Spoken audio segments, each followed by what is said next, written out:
안녕하세요. 바른투자 커뮤니티 멘토를 맡고 있는 이발톡톡입니다. 이번 주는 이제 마지막 방송이 될 것 같아요. 오늘 이제 다룰 내용은 이제 요즘 뭐 무역전쟁, 트럼프발.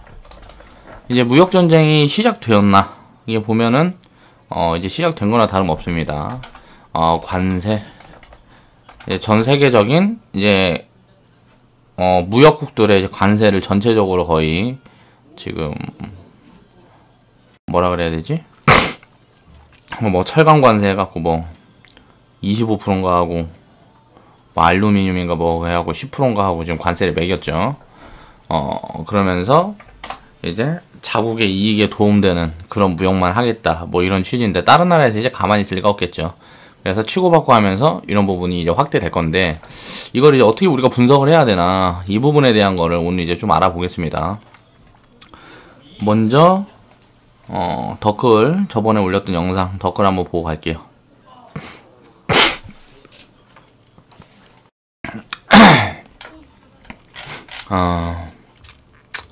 저번에 올렸던 영상이 금리 역전에 대해서 다루었던 영상이었네요.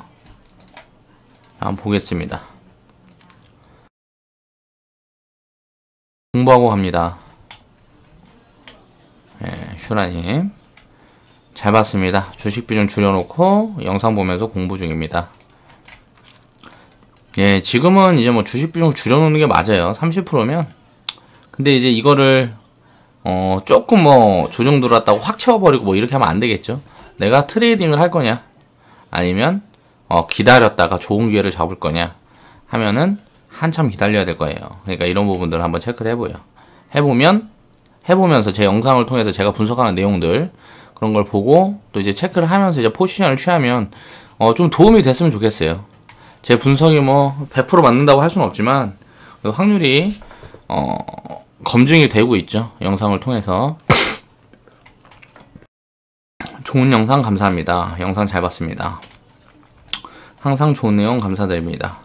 시장은 누가 봐도 쭉쭉 갈 분위기인데 왜 너는 빠진다 하냐. 우린 오늘 인버스 샀습니다. 인버스 비중 확대했어요. 그리고 이제 주식 비중은 우리는 이제 지금 30% 50% 그 정도 사인을 지금 계속 드리고 있죠. 뭐 지나보면 알겠죠. 자, 기교를 섞지 않는 정석 투자부터 올바르게 배워야겠습니다. 좋은 내용이 많아서 소화를 다 못하는 게 아쉽다 하고 올려주셨어요. 영상 감사드립니다. 딸 이쁘다고 해주시니 고맙습니다. 긴 시간 내주셔서 전체적인 시장 흐름 먼저 읽고 투자를 하는 게 도움이 되겠죠. 근데 사실 뭐 5년 10년을 보고 투자한다 그러면 사실 매도라는 건 할 필요 없다고 생각해요. 저는 개인적으로. 근데 저는 이제 뭐 리딩도 해야 되는 입장이고 시장을 분석해야 되는 그런 입장이고 하다 보니까 하는 거죠. 나중에는 유튜브로도 뭐 금융위기가 오든지 말든지 계속 사모으면서 비중을 확대해 나가는 투자 그런 부분에 대한 것도 영상으로 진행을 할 수 있는 그런 기회가 언젠가는 올 거라고 저는 생각을 합니다. 잘 봤습니다. 여유있게 갈게요. 영상 잘 봤습니다. 주도들 같은 지속적으로 오르는 종목 하나만 잘 잡아도 수익은 극대화가 되죠. 저는 두세 번 찾았으나 바라만 보고 놓쳤었죠. 모르겠어요. 기회라는 거는 단기적인 기회, 중기, 장기적인 기회. 주식시장에 있는 한 내 자산만 깨먹지 않으면 돼요. 그러다 보면 기회는 계속 옵니다. 그렇기 때문에 지금 당장 뭐 기회를 놓쳤다고 아쉬워할 필요도 없는 거고 공부를 꾸준히 하면서 투자를 이어갈 수 있게끔 안전성만 확보를 하면 된다고 저는 생각을 해요. 자, 덧글은 이제 살펴봤고요. 자, 글로벌 무역전쟁. 자, 지수는 일단 시장 흐름을 먼저 얘기해볼게요. 지수 빠질 거다. 제가 분석한 바에는 이게 올라가기가 어려워요. 지금 그래서 지금 뭐 살짝 이게 오늘같이 이렇게 올라온다는 이제 비중을 줄여야 되는 포지션이라고 보고 있고 지수는 이제 좀 제가 봤을 때는 많이 밀릴 것 같아요. 거의 뭐 브렉시트 이때 수준처럼 밀릴 수 있을 거라고 지금 보고 있습니다. 그렇게 해서 코스닥 같은 경우는요. 코스피는 그렇게 심하게 많이 빠지진 않을 것 같은데 이제 변수가 있어요. 코스피가 변수가 있는데 이 변수가 뭐냐면은 셀트리온 이전 상장. 셀트리온이 지금 시총 거의 뭐 코스피에서도 3위 뭐 이렇게 하는 그 정도 수준까지 올라와 있기 때문에 지금 저 같은 경우는 개인적으로는 삼성전자, SK 하이닉스, 셀트리온 이 1, 2, 3이라고 봤을 때 다 좀 별로일 것 같거든요. 셀트리온은 이제 좀 많이 빠질 것 같고 삼성전자, SK 하이닉스 같은 경우는 그렇게 뭐 심하게 빠지기도 어렵고 위로 가기도 어려운 그런 수준이라고 봅니다. 그러니까 대충 한 20-30% 등락하면서 박스권을 그릴 확률이 높고 2018년도에는요. 그래서 그렇게 본다 그러면 시총이 이렇게 큰 종목들이 시총 상위 섹터들이 강하지 못하면 어떻게 됐어요? 시장이 아무래도 좀 무거운 분위기가 진행이 될 거라고 생각을 하고 코스닥 같은 경우는 무너질 거라고 보고 있어요. 그러니까 그 부분에 대한 거 자세한 부분은 내일 아프리카 생방을 하죠. 제가 분석한 내용들을 하나하나 짚어가면서 좀 한번 살펴볼게요. 근데 지금 오늘 방송 이거 유튜브 방송으로는 짚어내기가 좀 어려워서 근데 이제 포지션 대응만 얘기를 하면 우리는 지금 이제 주식 비중 좀 많은 분들은 이번 반등을 위해서 오늘부터 무조건 줄이라고 그랬어요. 좀 줄이는 게 좋을 거다. 그냥 버틸 분들은 그냥 주식 비중 다 쳐놓고 견뎌도 된다 그랬어요. 항상 견딜 때는 계좌 마이너스 30% 열어두고 우리처럼 이렇게 해갖고 분산 투자, 비중 투자를 해놨을 때 이 정도 열어두는 거고 이제 뭐 비중을 제대로 좀 안 쪼개놓고 거의 뭐 종목 몇 개, 섹터 좀 몰려있고 한 사람들은 마이너스 50%, 70%까지 열어둬야 됩니다, 계좌. 그럼 마이너스 50%, 70%가 되면 어떻게 되겠어요? 박살나는 거죠. 회복이 어려워요. 마이너스 30% 정도는 언제든지 장이 돌리면 이만큼 많이 빠졌다는 거는 비중 관리에서 이 정도 빠졌다는 거는 돌아서면은 계좌가 거의 뭐 한 50% 상승 뭐 이렇게씩 될 수 있습니다. 그러니까 이런 부분들은 항상 이게 반복이 되기 때문에 시장은 파동이라는 게 반복이 되는데 이번에는 좀 조정이 굉장히 좀 강하게 급하게 들어올 수가 있어요. 제 판단은 그렇고요. 그 부분에 대한 거는 내일 아프리카 생방에서 좀 자세하게 설명을 드리겠습니다. 우리 아프리카 방송 같은 경우는요. 토요일날 7시부터 오후 10시까지 해요. 이제 여기 정보란 보시면 홈에 가셔서 이거 정보란 보시면 이 정보란에 아프리카 이빨 톡톡 TV 라고 써있는 거 여기 있어요. 밑에 보면 가입 문의는 이거는 이제 핸드폰으로 하셔야 되고 이거를 뭐 컴퓨터로 하면 안 되더라고요. 뭐 카카오톡 홈페이지 나오고 그러더라고. 그러니까 핸드폰으로 누르시면은 이게 가입 문의 이거 매니저님한테 1대1 채팅해갖고 하시면 되고 아프리카 이빨 톡톡 TV라고 보이는데 여기 누르시면 이제 아프리카 방송이 이렇게 바로 나옵니다. 그러면 여기 들어오셔서 시청을 하시면 돼요. 그래서 내일 이제 자세한 내용은 내일 한번 다뤄보겠습니다. 자, 그래서 오늘 이제 이야기할 주제는 이제 글로벌 무역 전쟁. 이 부분을 이제 우리가 어떻게 봐야 되냐. 이 부분에 대해서 제가 분석한 내용을 오늘 한번 이야기를 해볼게요. 자, 트럼프발 관세 폭탄. 자, 무역 전쟁이 시작되나? 제목은 이렇죠. 하나씩 한번 살펴보겠습니다. 자, 트럼프가 이야기를 했어요. 우리는 이제 친구든 적이든 전 세계 모든 나라로부터 속아왔다. 그러니까 우리와 무역을 하는 모든 나라에게 항상 손해를 입어와서 무역 적자가 굉장히 크다. 뭐 사실이기도 하고 틀린 부분도 있죠. 이제 뭐 무역 적자가 많이 나는 이유는 미국이 이제 어떻게 보면 생활 수준이 좀 많이 올라와 있다 보니까 수입을 해야 다른 나라에서 수입을 해야 물가를 낮출 수가 있어요. 물가를 안정시킬 수가 있어요. 왜냐면은 농사 짓고 뭐하고 해서 그걸로 먹고 살고 뭐하고 하기에는 인건비라든가 이런저런 부담이 너무 있는 거예요. 그래서 인건비가 싼 나라에서 먹고 쓰는 거 가져다 쓰고 하면은 서민들이나 일반인들 같은 경우는 물가가 안정이 되겠죠. 그리고 좀 고부가가치 제품 자기들이 만드는 거는 좀 수출을 많이 하고 뭐 이런 부분들이 이 무역이라는 게 서로 주고받고 하면서 서로 이득을 취하자는 거니까 그렇게 하는데 이제 미국이 생활 수준이 높다 보니까 가져올 게 더 많은 거죠. 그래서 자기들이 갖고 있는 돈을 다른 나라에 많이 주게 되는 거죠. 그래서 무역이라는 거는 어떻게 보면 좀 평준화, 전 세계적인 평준화, 그런 부분들이 이제 진행이 되는 그 과정이라고 보면 돼요. 못 사는 나라들은 말 그대로 인건비가 싼 만큼 이점이 있기 때문에 농산물이라든가 이런저런 거 땅덩이가 큰 나라 같은 경우는 이제 뭐 해갖고 그런 부분을 이제 수출을 이제 많이 하는 거고, 이제 우리나라 같은 경우도 이제 뭐 제조업이라든가 이런 쪽에 이제 기반을 많이 갖고 있으니까 이런저런 제품도 수출을 많이 하는 거고. 근데 이제 거기에서 서로 손익을 따져봤을 때 손해를 많이 봤다는 거예요. 그게 이제 화난다고 이야기를 하는 거죠. 그래서 이제 이야기하는 게 이제 무역 전쟁을 불사하겠다라고 이야기를 하면서 철강, 기본적인 그런 부분들에 대해서 이제 관세를 때렸어요. 그런데 이제 그 관세를 때린다고 하니까 이제 중국에서 뭐라 그래요? 중국에서 야 그래? 알았어. 우리도 그러면 이제 대두 수입 안 해. 대두 수입을 안 하면 이게 뭘까요? 이 대두가 이제 콩 말하는 거죠, 콩. 이거를 이제 소비를 굉장히 많이 하는 나라가 중국인데, 트럼프가 공화당이란 말이에요, 공화당. 근데 공화당이 이제 공화당의 그 뭐라 그래야지? 주요 그 지역에 공화당이 그 주도하는 그 중요 지역에 이제 대두를 수출하는 그런 농민들이 많은 지역이에요. 그러다 보니까 그걸 이제 타겟으로 하는 거예요. 그러니까 공화당에서도 반대를 하는 거죠. 왜?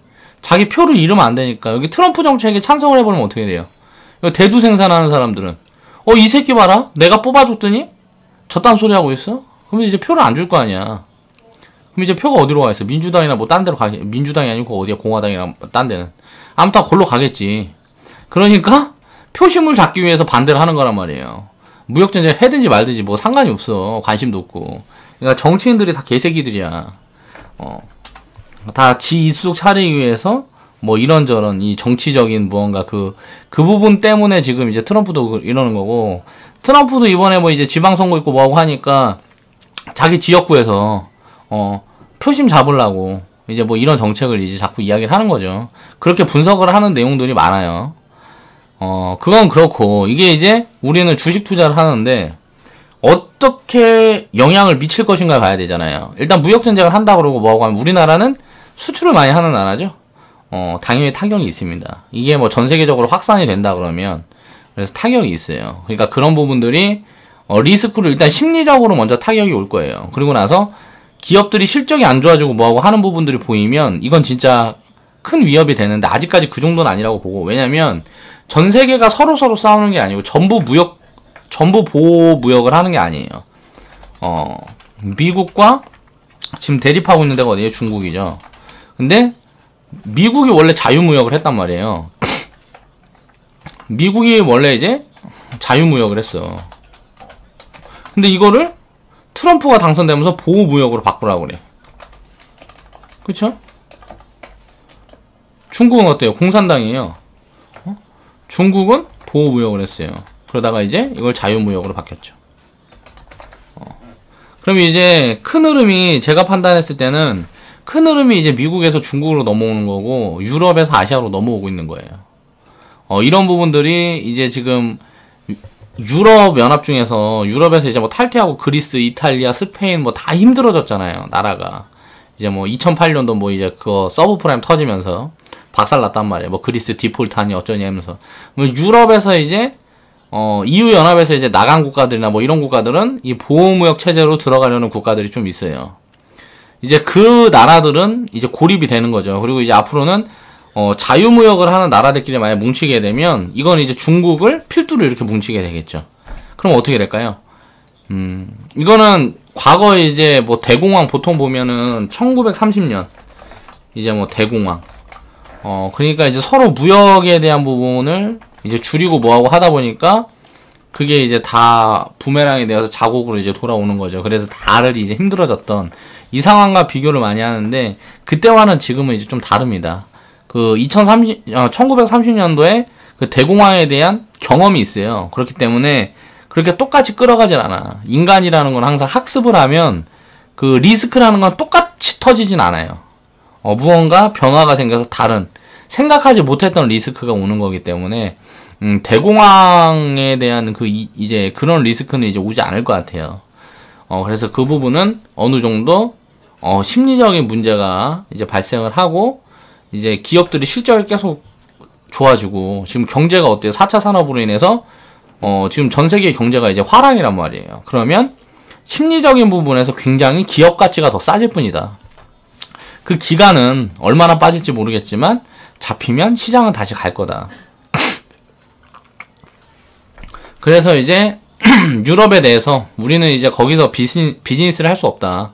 유럽 니들이랑 비즈니스를 할 수가 없다.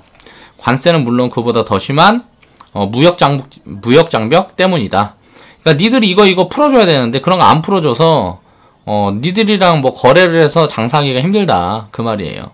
그래서 관세를 때리겠다 뭐 그런 말 하는 거죠. 그래서 철강 그리고 알루미늄에 대한 관세는 이제 새롭고 공정한 북미 자유무역협정 나프타 이게 체결될 때나 철회될 수가 있다. 그러니까 자기 입맛에 맞게 FTA를 다시 개정하자는 소리겠죠.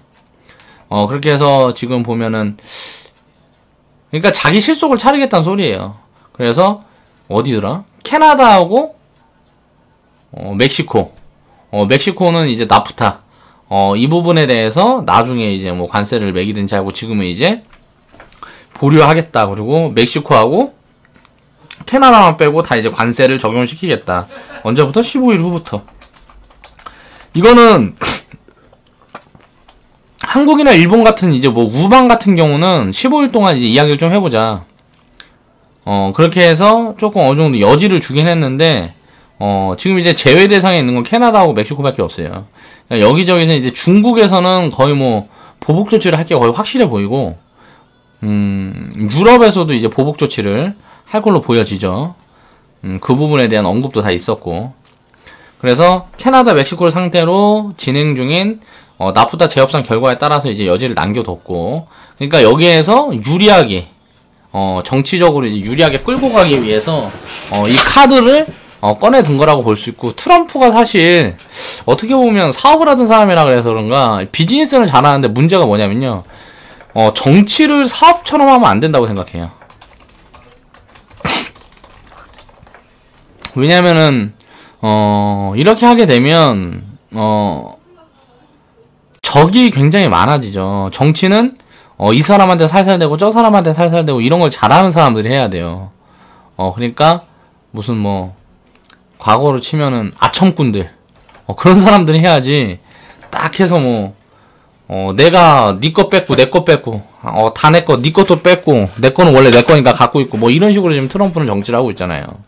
가진 힘을 사용을 해서 남들한테 이제 압박을 하고 뭐하고 하고 있는 건데 이제 좋은 소리 못 듣죠. 이렇게 하게 되면. 그럼 이제 미국은 어떻게 보면 이게 좀 심화되면 고립될 수도 있는 그런 리스크가 있다라고 저는 개인적으로 생각을 합니다. 자, 그래서 미국 노동자하고 국민이 이제 공정한 거래가 성사되는 것이 이제 협상 포인트다. 라고 이야기를 하고 있지만 결국은 자기 표 자기 이제 뭐 지역구에 대한 이제 뭐 그 표심 때문에 이런 정책을 어떻게 보면 이용을 하는 거나 다름이 없죠. 자, 한국, 미국 자유무역협정 이 FTA 재협상을 진행 중이기 때문에 이 압박은 이제 한국한테도 굉장히 있는 압박인데, 여기 재협상이 이제 맘대로 안 되면 니들도 관세 두들겨 맞고 어떻게 보면 이 FTA를 폐기하자 뭐 이런 식으로 협박을 하고 있는 거죠. 가진 힘이 많으니까. 우리나라 같은 경우는 FTA를 폐기하게 되면 무조건 손해죠, 미국보다. 그렇기 때문에 어느 정도 양보를 해야 되는 게 사실적으로 그렇게 할 수밖에 없는 거죠. 그러니까 우리가 학교 다닐 때 보면 좀 주먹 좀 쓰고 껌 좀 씹는 애들 와서 야 가가지고 네 주머니에 털어갖고 10원에 한 대 뭐 이렇게 해가지고 있는 돈 털어가고 뭐 이거나 마찬가지란 말이에요, 지금 트럼프가 하는 짓거리가. 근데 우리나라는 어떻게 해요? 힘이 없으니까 어느 정도 수용해야 되겠죠. 그래서 그렇게 진행이 될 거고, 트럼프가 이제 그 부분을 이제 진행을 했고, 중국 같은 나라는 우리나라랑 다르잖아요. 힘이 있기 때문에 아마 싸울 거예요. 그렇게 되면 치고받고 하게 되면 어떻게 됐어요? 당연히 그 여파가 주변에 있는 새우들한테도 미치겠죠. 자, 중국은 이제 근데 뭔가 다른 이야기를 한 게, 미국은 보호무역을 지금 자꾸 이야기를 하고 있는데 중국은 이제 자유무역을 이야기를 하고 있어요. 그러면 당연히 협상 테이블은 미국에 여는 것보다 중국에 여는 게 더 좋겠죠. 그래서 어떻게 보면 여기에서 취하는 이점이 미국보다 중국이 더 많아지면 이제 뭐 G2라 그래갖고 미국 중국을 이야기를 하는데 미국보다 힘이 이제 뭐 힘의 균형이 중국 쪽으로 더 쏠릴 수가 있겠다. 경제 부분에선 장기적으로 그렇게 볼 수가 있습니다. 자, 미국이 전 세계를 적으로 돌리고 있을 때 중국은 지금 전 세계를 품으려는 노력을 시작을 했죠.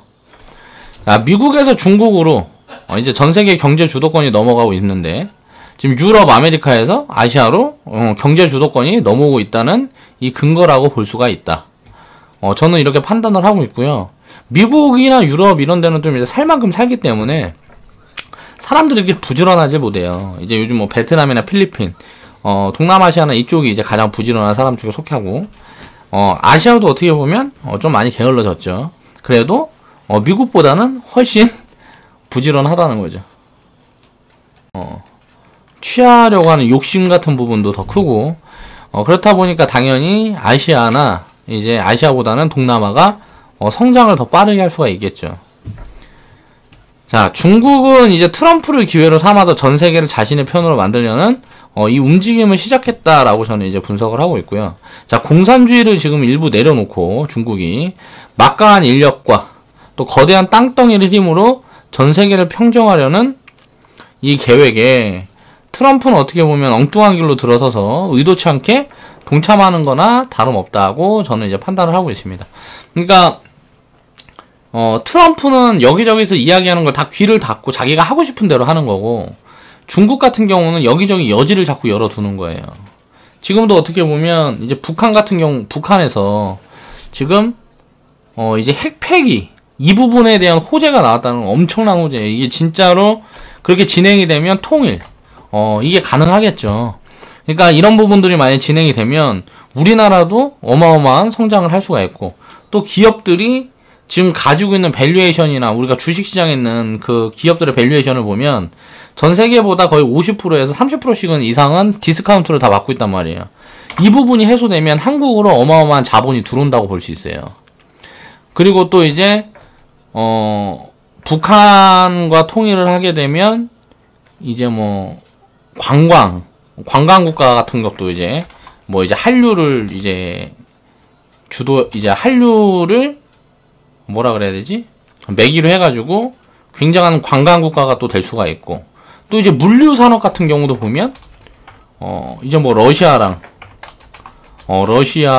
이제 뭐 철도 뭐 찰도 사업, 이게 이제 이야기가 나오다가 이제 중단을 했는데 이 부분이 먼저 이제 진행이 되겠죠. 북한이랑 통일이 되든지 말든지 일단 북한에 있던 이제 제재가 풀리고 핵폐기를 하고 어떻게 돼서 이제 우리나라는 분단은 돼 있어도 경제체제를 갖춰서 돌아가는 구간이 되면 이 부분도 굉장히 큰 시너지를 만들 수 있을 거예요. 그러니까 여러 가지가 지금 어떻게 보면 장기적으로는 굉장한 호재다. 근데 이제 북한에서 이야기하는 게 북한 이야기는 나중에 할게요. 오늘은 이제 이 내용만 보면 그래서 이거는 이제 중요한 게 뭐냐면, 결론적으로 이제 분석을 해보면 경제 틀은 그렇게 돌아가는데 우리가 하는 거는 내가 갖고 있는 주식이 오르는 걸 바라잖아요. 사람들이 다 어떻게 봐야 되냐? 일단 빠질 거라는 거예요. 이럴 확률이 굉장히 높아요. 왜? 지금 이제 미국에서 이야기해가지고 뭐 이야기하고 걔 누구야? 트럼프 말리다가 지금 이제 뭐 자기 자리 내놓고 이제 뭐 정치 관둔 사람 있잖아요. 그 사람 같은 경우 그 이름이 뭐더라? 아무튼간 그 사람이 거기에서 내려왔다는 거에 대해서도 증시가 충격을 받아요. 그쵸? 그러다가 트럼프가 무슨 해서 처음에 이제 관세 다 떼려고 그런 것 같다가 캐나다랑 누구 빼준다 그러니까 여지가 남아있네 하면서 증시가 또 반등이 들어와. 근데 이제 또 중국이 이제 미국에 이제 대두 수입 금지하고 뭐 이것저것 때리고 유럽에서 또 관세 미국에다 때리고 이렇게 하게 되면 어떻게 되겠어요? 이거는 이제 뭐 철강이나 알루미늄만 있는 게 아니고 이게 확대가 되겠죠. 점점 다른 품목으로. 그럼 이제 그 품목들이 확대가 되면 어떻게 돼요? 교역량이 줄어요. 교역량이 준다는 건 뭐예요? 일자리가 줄어요. 그럼 일자리가 줄면 어떻게 돼요? 경기 침체가 온다고. 이제 움직이는 교역량이 줄면 이제 주고받고 하는 돈이 작으니까 돈이 많이 없으니까 이게 돌아야 되는데 유동성이 주는 거죠. 유동성이. 그럼 이 유동성이 주면 어떻게 돼요? 당연히 일자리도 두고 경기는 죽는 거예요. 여기까지는 가지 않을 거라는 거예요. 근데 여기까지는 가지 않을 거라고 보고 있는데 모르죠 아직은. 이 부분이 어떻게 확대될지 몰라요. 이게 기업들 실적 그리고 전 세계 이제 뭐 GDP라든가 이런 것들이 다 확인이 되는 부분이 왔을 때 이게 진짜 그런 식으로 가고 있다. 그래서 만약에 교역량이 줄고 이런 부분들이 확인이 되면 어때요? 시장은 무너질 거예요. 거의 뭐 IMF 2008년도 금융위기 1930년 대공황 수준으로. 근데 그렇게까지는 되지 않을 거라고 저는 분석을 하고 있기 때문에 어느 정도 빠지는 흐름을 보면 되고, 만약에 이게 심각해지는 수준이 온다 그러면 그걸 확인을 할 때쯤 돼서, 확인이 될 때쯤 돼서 시장에서 나오면 된다는 거죠. 아예 다 나오는 건 아니겠지만 많이 빠지면 되겠죠. 그러니까 이건 굉장히 큰 악재라는 거예요. 그리고 금리 역전. 3월 이제 FOMC 하죠. FOMC. 미국에서 이제 FOMC 하면 이 부분에 대한 게 확인이 될 거고, 그러면 당연히 증시에 충격이 있을 수 있고 또 무역 전쟁이 있고, 트럼프랑 이제 뭐 북한이랑 만나서 무슨 이야기를 해보자 그랬는데 거기에서 이제 뭐 북한에서도 욕을 할 거 아니에요. 북한에서 핵 폐기를 하는데 우리는 무슨 조건이 있다. 그럼 트럼프가 안 들어주겠죠. 그 조건 같은 거 얘기하면 트럼프가 들어주는 걸 본 적이 없으니까 안 들어주겠지. 그럼 어떻게 될까요? 그럼 이제 또 이제 불협화음이 생기면 미국, 북한 불협. 이게 생기게 되면 어떻게 돼요? 다 이제 리스크라는 거예요. 근데 여기에 변수예요. 여기서 이제 불협이 생기는 게 아니고 무언가 뭐 타겟책이 내온다 그러면 당연히 증시는 굉장히 크게 움직일 수가 있겠죠. 이거를 이제 이 이야기가 잘 된다 그러면, 이게 핵 폐기까지 진짜 간다 그러면 그때부터는 그냥 눈 감고 주식 100% 몇 년 냅두면 됩니다. 그냥 이거는 뭐 세계 경제가 뒤지든지 말든지 상관이 없어요. 엄청난 호재이기 때문에. 그게 확인되기 전까지는 이제 확인을 해야 되기 때문에 리스크 관리를 해야 된다는 거고, 이건 이제 나중에 볼 거고 지금 볼 건 이거라는 거예요. 그럼 이제 증시 충격이 올 건데 어느 정도 올 거냐, 그거는 이제 여러 가지를 분석을 해보면 되겠지만 그 부분은 내일 생방에서 자세하게 한번 이야기를 해보고, 경제가 이제 화랑하고 불황은 계속 반복이 됩니다. 세상에 이제 파동이라는 걸 이해를 하면 이 파동이 오르고 내리고, 주식도 오르고 내리고, 인생도 좋을 때 있으면 안 좋을 때 있고, 뭐 세상에 계속 인생이라는 것도 계속 좋을 때만 있을 수는 없어요. 인생을 100년이라고 봤을 때, 뭐 70년이라고 봤을 때 70년이 계속 좋을 수는 없다고. 힘들었던 시기가 있고 좋았던 시기가 있고, 좋았던 시기가 더 많은 사람은 행복한 거고, 힘들었던 시기가 더 많은 사람은 되게 별로 행복하지가 못하겠죠. 불행하다고 볼 수 있겠죠. 그래서 좋은 시기가 많으려면 어떻게 될까요? 관리를 잘해야죠. 주식도 마찬가지라는 거예요. 관리를 좀 하면 좋은데, 간단해. 이 관리하는 방법은 뭐가 있을까? 가장 쉬운 방법이 오를 때 팔고 내릴 때 사면 돼요. 근데 이 기간을 자산 규모에 맞게 배분을 잘해야 되기 때문에 이게 쉬운 스킬이 아니에요. 자, 두 번째는 뭐 있을까요? 내릴 때 사고, 내릴 때 많이 사고, 오를 때 조금만 팔아요. 정확히 오를 때 어디가 끝인지 모르잖아요. 이걸 조금씩 파는 거야. 그리고 또 다른 게 뭐 있을까요? 많이 내릴 때 많이 사고, 많이 오를 때 많이 팔아. 이 관점이 이제 트레이딩이라는 거예요. 근데 주식은 결국은 20년, 30년, 100년, 1000년 이렇게 보면 계속 위로 갈 수밖에 없죠. 경제라는 게 끝나지 않는 이상 우리가 생각을 해보면 1차 산업혁명이 있었고 2차, 3차 산업혁명이 있었고 이제 4차 산업혁명을 얘기를 하고 있잖아요. 전 세계 경제는 계속 어떻게든지 갈 수밖에 없어요. 지구 종말이 있지 않은 이상 계속 경제는 순환하면서 상승 국면을 그릴 수밖에 없어요. 화폐 가치라는 건 계속 떨어지고 이제 경제라는 건 계속 오르면서 기업 가치라는 건 계속 오를 수밖에 없어요. 기업 가치는 계속 오르고 이제 망하는 기업도 이런 것들도 나오겠죠. 당연히 그런 기업들을 읊는 거고, 전체 기업 가치를 보면 이건 이제 계속 오를 수밖에 없다는 거죠. 기업은 제자리 있어도 물가 상승률, 인플레 이런 걸 더해보면 기업은 제자리 있어서 계속 오를 수밖에 없단 말이에요. 화폐 가치가 떨어지니까.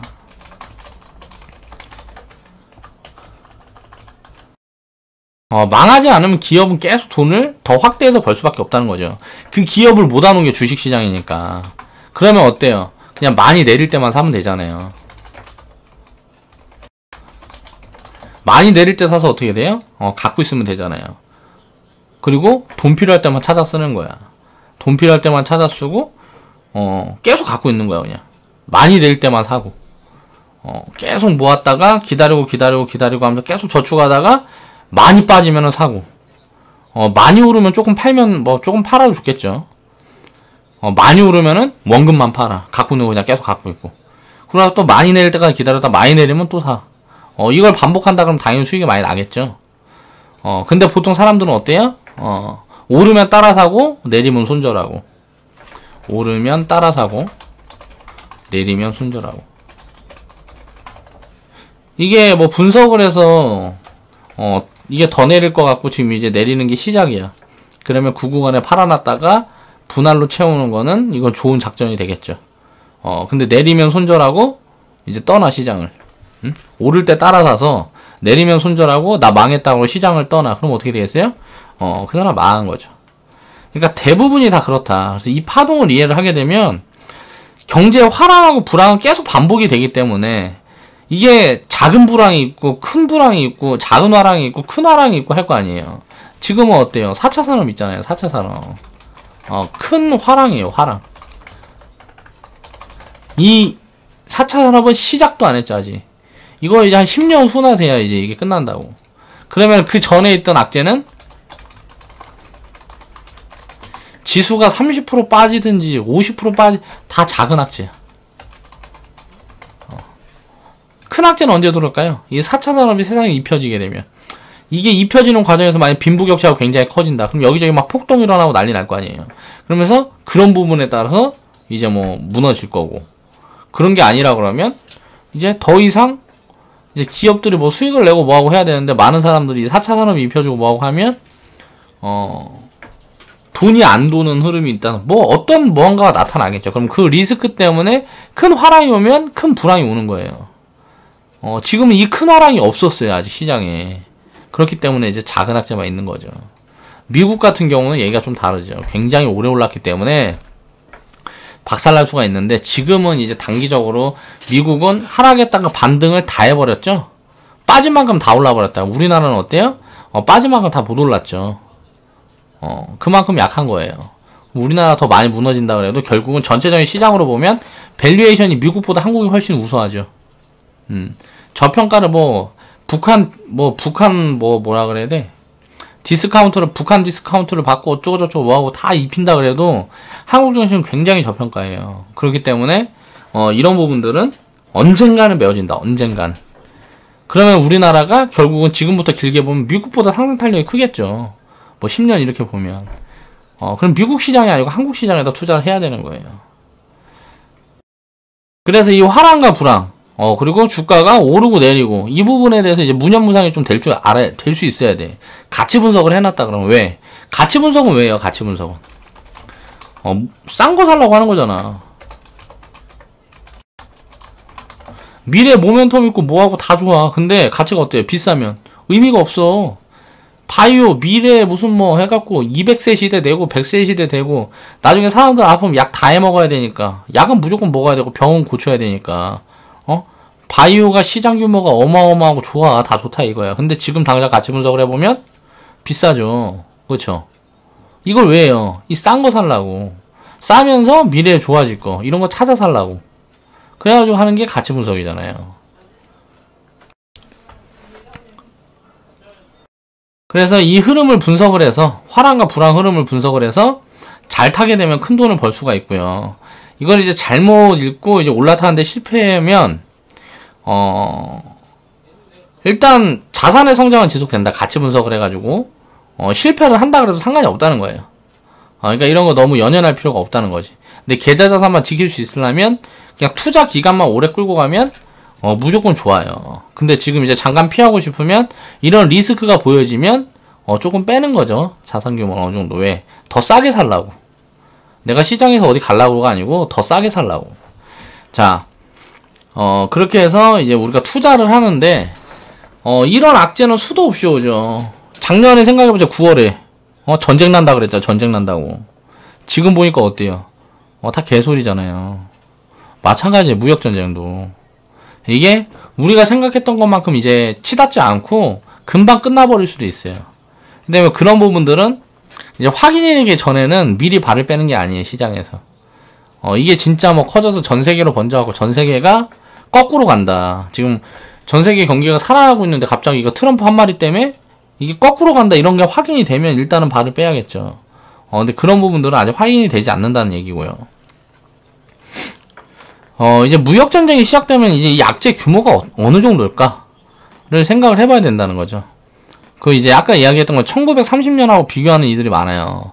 근데 그 경험이 있으면 이 대공황은 똑같이는 절대 발생하지 않아요. 무슨 변수가 생기면 모르겠는데 이때처럼의 이제 대폭락은 주식시장에 없을 확률이 높다는 거예요.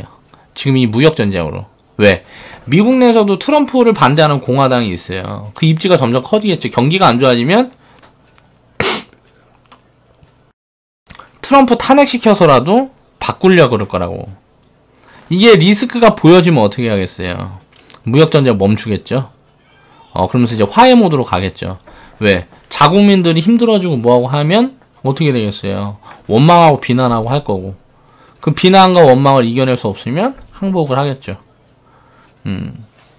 자, 미국은 이제 1차 대전 이후에 지금 자발적 고립을 선택하는 거나 다름없다라고 이제 생각을 하고 있고요. 얼마 후에 이제 대공황을 맞았어요. 1차 대전 이후에 이제 자발적 고립을 이제 선택을 한 거예요. 제가 아까 이야기를 했잖아요. 미국은 지금 고립으로 가고 있고 중국은 그 미국의 역할을 대신하려는 준비를 하고 있다. 그래서 미국은 과거 1930년대 생각을 해보면 이제 보호무역주 이거 내세워서 이제 자발적으로 이제 고립이 된 거예요. 전 세계적으로. 그리고 나서 이제 얼마 지나서 이제 대공황을 맞았는데 이제 미국 의회는 1930년도 스무트홀리법을 통과를 시켰어요. 이게 뭐야? 스무트홀리법이 수입품에 대규모 관세를 부과하는 게 이제 스무트홀리법이다. 1930년도에 이게 나왔다는 거죠. 이 결과 이제 미국은 물론 전 세계가 1930년대 사상 최악의 경제 위기를 맞이하게 된다. 이제 교역이 뭐 줄어버리니까 이제 뭐 난리가 난 거죠. 이제 이 대공황은 1929년 뉴욕 증시에 대폭락이 발생하면서 시작이 됐다. 이게 되게 웃기지 않아요? 이걸 봐봐요. 1930년대 스무트홀리법을 통과를 시켰어요. 그러면서 관세 부과를 1930년도에 했는데 1929년에 대폭락이 발생했어. 이건 무슨 말이에요? 1930년대 이 대공황은 이 스무트홀리법 때문에 된 게 아니란 말이에요. 이 관세 때문에 이게 대공황이 온 게 아니라고. 1929년도에 이미 버블이 많이 쌓여있었기 때문에 무너진 거예요. 주식시장이 높아졌기 때문에 무너진 거라고. 지금도 마찬가지라는 거예요. 지금은 이제 4차 산업 모멘텀이 있어요. 그리고 그 전에 어땠어요? 대호황을 맞았죠? 그래서 지금 이제 무역전쟁 이것 때문에 무너지는 일은 없어요. 무언가 자산 버블이 되면 다른 걸로 무너질 거라는 거예요. 그래서 이번에는 2008년도나 그때처럼 막 미친 것처럼 무너지진 않을 거라는 거예요. 진짜 그렇게 막 공포스럽게 막 지수가 반토막 나고 이렇게 되진 않을 거라고 보는 거죠. 조정은 한 20-30%에서 마무리되지 않을까. 조정이 지수 한 마이너스 20%에서 30%. 이 정도 선에서 이제 마무리되지 않을까. 이 정도 선에서 마무리되면 어때요? 뭐라고 이게? 브렉시트. 이 브렉시트가 있었던 구구간처럼. 요거보다 조금 더 빠질 수는 있겠지만 그 정도에서 마무리될 가능성이 높다고 보이고, 그럼 뭐 시장 대폭락은 없을 것 같다. 이제 불황 타겟적으로 이제 자국 기업 뼈를 깎는 구조조정 대신에 이걸 왜 했냐면 경기가 안 좋고 뭐하고 하면 이걸 살리기 위해서 자국 기업들이 막 이제 구조조정하고 막 해야 돼요. 그렇게 해서 이제 잘 살아주고 이렇게 해야, 그러니까 뭐라 그래야 돼, 재무구조 개선하고 뭐 긴축 정책을 해야죠, 기업들이. 근데 그거를 하는 대신에 관세를 올려버리면 어때요? 자국 기업이 살아버리잖아요. 단기적으로. 장기적으로는 무조건 죽어요. 근데 단기적으로는 관세를 높여버리면 어때요? 이제 수요가 폭등하겠죠. 왜? 관세를 높여버리면 공급량이 없으니까. 똑같은 거 파는 자국 기업들은 뭐 호황이 될 거 아니에요. 근데 지금은 이때랑 또 달린 게 뭐예요? 전 세계적으로 얽히고 설켜 있어요, 이게. 경제라는 게 전 세계가 얽히고 설켜 있어서 1930년대랑 완전 그림이 달라요. 그래서 이 타격이 훨씬 크다는 거예요. 관세율 때려버리면 그걸 이제 수입을 하는데 그 제품을 사용하는 데들이 있을 거 아니야. 관세가 올라가면 어떻게 돼요? 제품 단가가 올라가겠죠? 그럼 그걸 사서 뭘 만들고 뭐 하게 되면 어떻게 돼요? 물가가 폭등하겠죠. 이런 저런 거를 보면, 그리고 또 물건이 안 되면 어떻게 돼요? 공급량이 줄겠죠. 그러니까 이런저런 악재가 다 뭉쳐지기 때문에 이런 부분들은 어떻게 보면 자국만 죽어나는 그런 상황이 만들어질 거라는 거예요. 이제 이렇게 해서 관세율을 인상하는 손쉬운 방법을 선택을 했고, 이 스무트홀리법이 그거 관세가 어마어마하죠. 지금 철강 관세 이거 때린 거 보면 이거 반토막도 아니잖아요. 25% 때렸지, 알루미늄 10%. 근데 이때는 관세율을 59% 때렸다고. 기업들이 뭘 만들어서 여기 미국에다 갖다 팔면 이게 남겠어요, 안 남겠어요? 안 남겠죠. 그러니까 시설 줄이고 뭐하고 긴축해버리지. 안 만들어버리는 거야, 그냥. 세금 이렇게 많이 내갖고 남는 게 없으니까 어떻게 해요? 안 만들어버린다. 이제 이거에 이제 미국이 이런 법을 이제 추진을 하니까 이제 여기에서 영국, 프랑스, 유럽 국가들도 같이 관세를 높였죠. 그래서 보호무역 정책을 같이 피고 갔어요. 그렇기 때문에 전 세계적으로 이렇게 대공황이 온 거예요. 근데 지금 어때요? 미국만 보호무역이라고. 이제 유럽, EU나 이제 중국이나 다른 데들은 다 자유무역을 이야기를 한단 말이에요. 그래서 이때랑 다르다는 거야. 전체가 다 보호무역이 아니야. 다 우리나라만, 그래? 나도 우리나라만 잘 살게 할래. 이런 포지션으로 가는 게 아니고 미국만 그 이야기를 하고 있어요. 미국과 몇몇 국가들. 그러니까 그 국가들만 이제 고립이 되겠죠. 나머지들은 자기들끼리 교역을 잘하고 뭐 할 거라고. 우리나라도 마찬가지예요. 이제 뭐 이제 뭐 미국에다가 자동차 하나도 안 팔고 철강 하나도 안 팔고 당장은 힘들겠죠. 철강 같은 경우 보면 이제 우리나라 같은 경우는 이제 미국 수출 비중이 10%도 안 된다 그래요. 그러면 전체에서 10%면 어때요? 이건 뭐 큰 비중이 아니라는 거죠. 그리고 이게 비중이 큰 국가들은 미국에 다 있어요. 제조시설이. 현대차 같은 거, 우리나라 현대차 같은 경우 미국에서 다 이제 뭐 생산해서 팔고 하잖아요. 그러니까 그러면 어때요? 관세 없잖아. 미국에서 많이 팔 필요가 없어. 딴 데서 세금 내면서 들여가서 팔 필요가 없다고. 미국에서 생산하는 것만 미국에서 팔고 나머지는 딴 데서 치면 돼. 그러니까 이 영향이 그렇게 과거처럼 1930년대처럼 크지 않다는 걸 알아야 된다는 거죠. 이제 이렇게 해서 1930년도에는 미국의 해외 수출이 1929년에 70억 달러에서 1932년에 25억 달러로 급감했다. 그러니까 수출이 3분의 1 토막 나버렸으니까 죽어버린 거죠, 그냥. 수출이 3분의 1 토막 나버렸으니까. 예를 들어 수출을 무슨 뭐 예를 들어 1000조 하다가 이게 300조 돼버린 거예요. 그럼 어떻게 돼요? 죽어버린 거죠. 이제 이때 이걸 경험한 다음에 이게 결국은 어떻게 돼요? 단기적으로 끝나버렸단 말이에요. 이것도 막 몇 년, 막 10년 이렇게 가는 게 아니에요, 이 공항이. 왜? 이거 큰일 났는데 하면서 정책을 바로 바꾸죠? 관세 폐지하고, 뭐 이런 거 저런 거에서 교역도 이제 막 시작하고. 그럼 어떻게 돼요? 당연히 날아가겠죠. 그럼 어때요? 중국하고 미국하고 싸울 동안 중국, 유럽, 미국하고 싸울 동안 당연히 시장은 안 좋겠죠. 그게 지나가면 어떻게 돼요? 또 이제 날아가겠지. 시장이라는 건 항상 이런 거다. 그러니까 악재라는 거는 두려워할 필요가 없다는 거예요. 어떻게든 해소가 돼요. 이제 뭐 불가항력인 것들, 뭐 전쟁 나서 죽어버린다든가 다. 뭐 예를 들어 지도에서 지구 지도에서 한국이 지워져 버린다든가 뭐 이런 거 아니면은 뭐 전 세계 뭐 지구 멸망, 뭐 운석 떨어져서 지구가 없어져 버려. 뭐 이런 거 아니면은 경제는 계속 우상향할 수밖에 없다는 거죠. 이런 것들은 다 단기악재라는 거예요.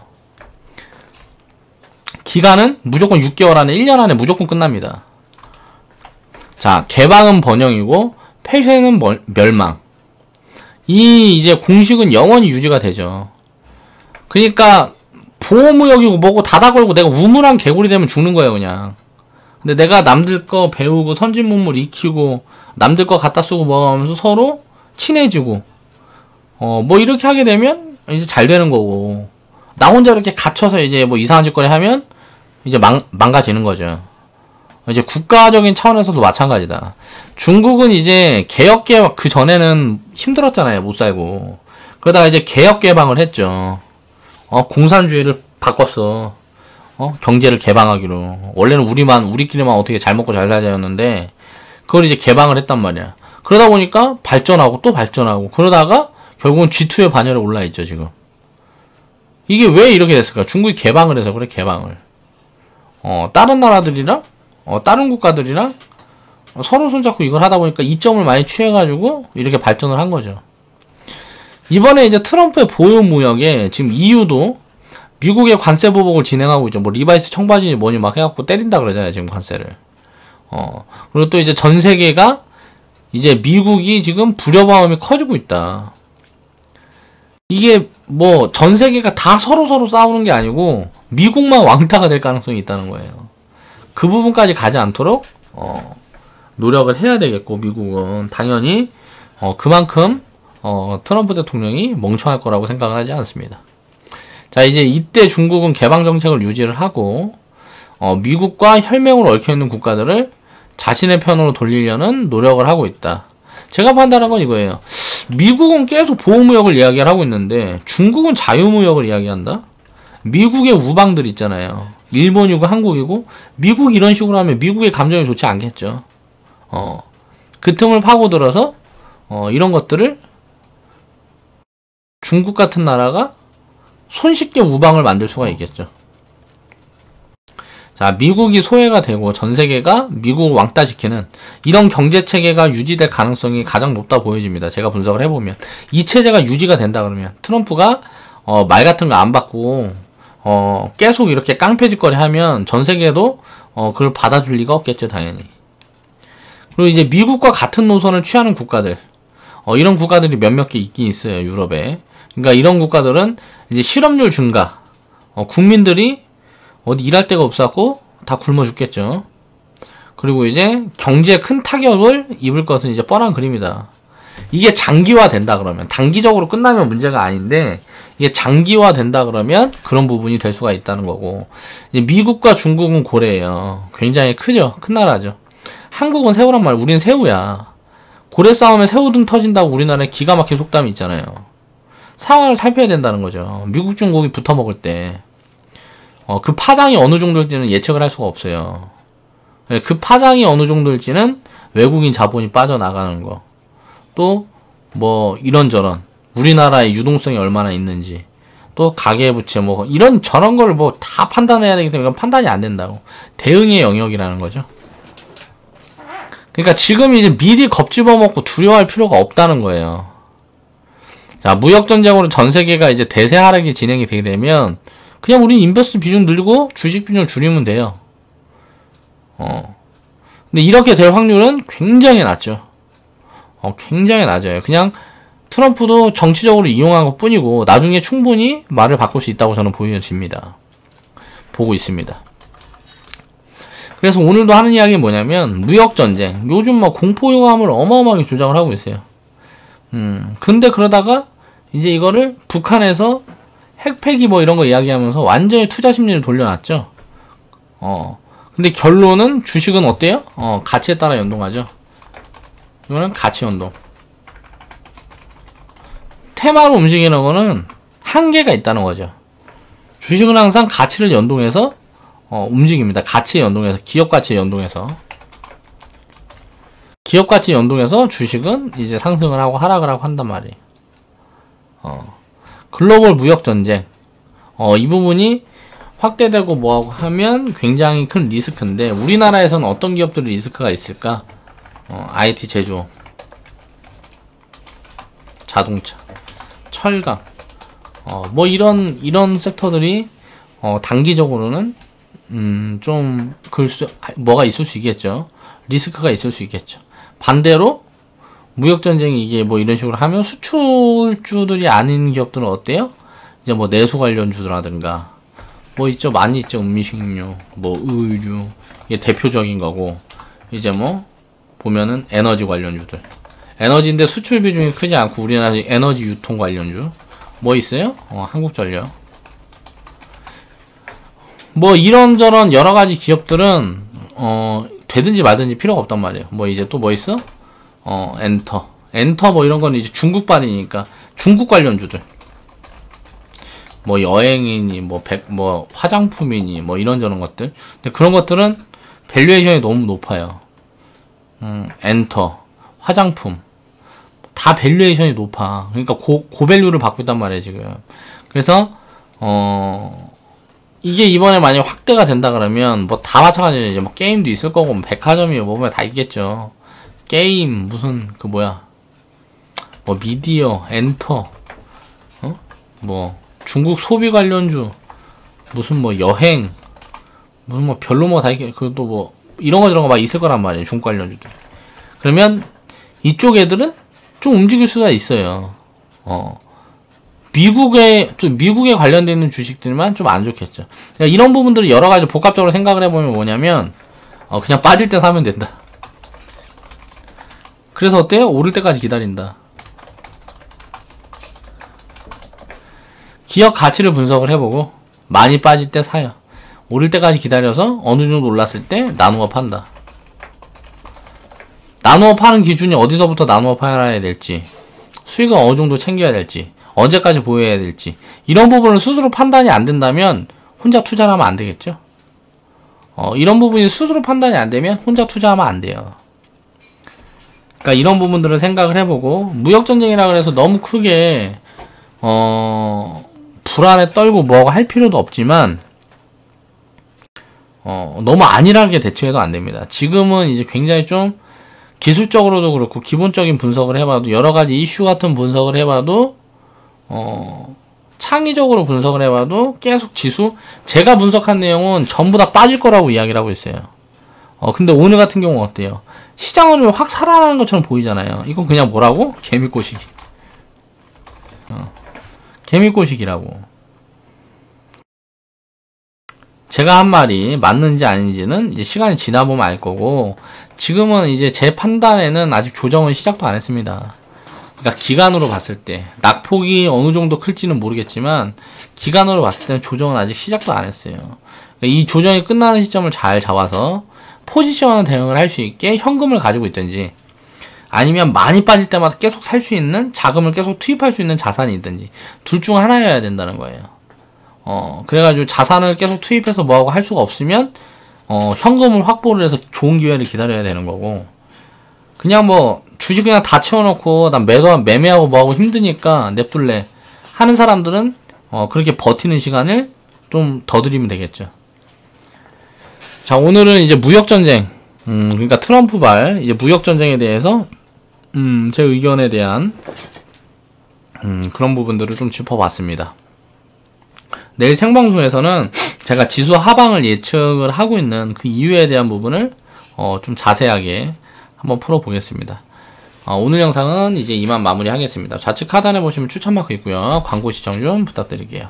긴 영상 시청해주셔서 감사합니다.